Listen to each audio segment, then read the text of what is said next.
Le pouvoir est d'abord et avant tout un rapport de force.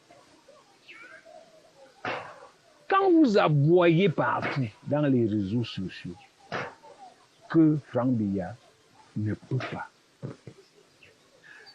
vous avez quel argument?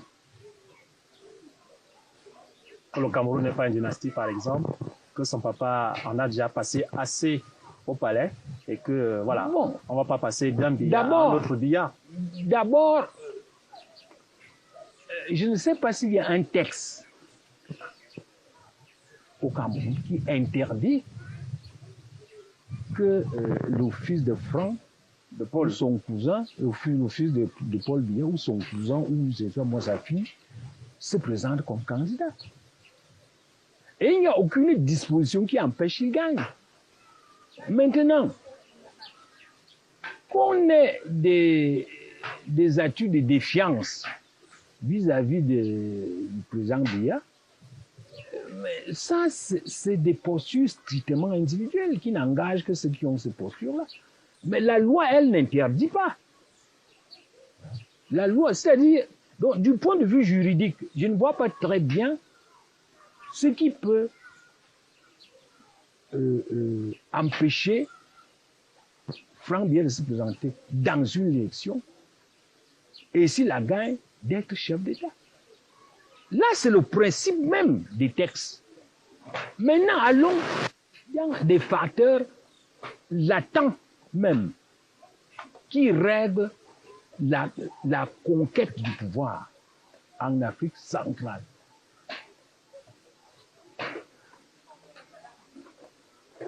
Les facteurs qui régissent ça, c'est quoi? Il y a la base sociologique. Parce que 70%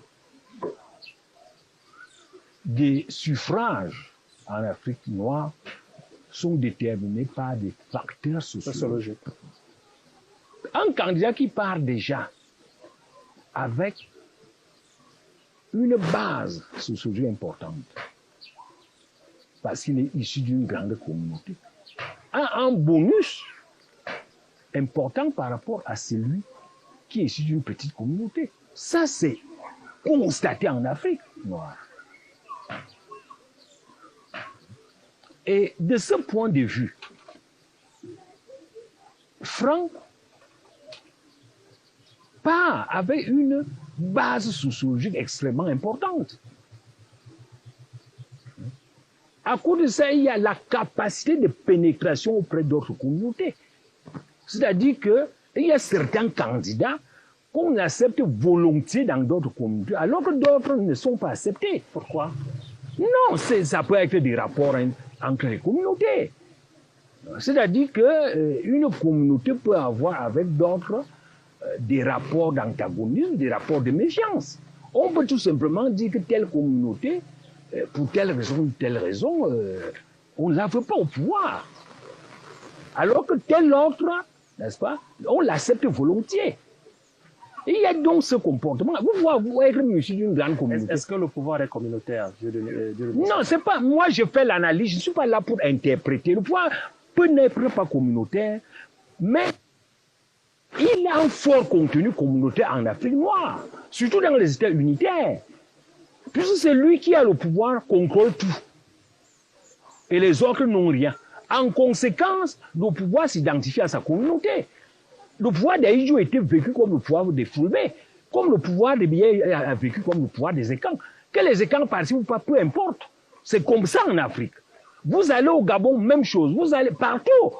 Ça, c'est des faits sociologiques. Ce n'est pas nous qui les fabriquons. Nous prenons acte des faits sociologiques. Okay. Que le pouvoir soit communautaire ou pas, ce n'est pas ça l'important. Le plus important, c'est que dans l'ordre des paramètres qui régissent le comportement des lecteurs, il y a la dimension communautaire.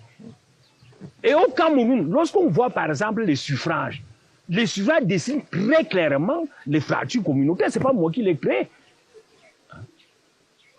L'Union Ekel et la Sana Maritime, les zones Bassa votent Cabral, c'est clair. Et il n'est pratiquement voté nulle part ailleurs. Ngamjo est voté chez les Bamoun. Comme tout, c'est essentiellement le bloc Bamileke. Ça, c'est des faits. Beno Bouba, c'est surtout au nord. C'est pas moi qui crée ces faits. Je prends acte.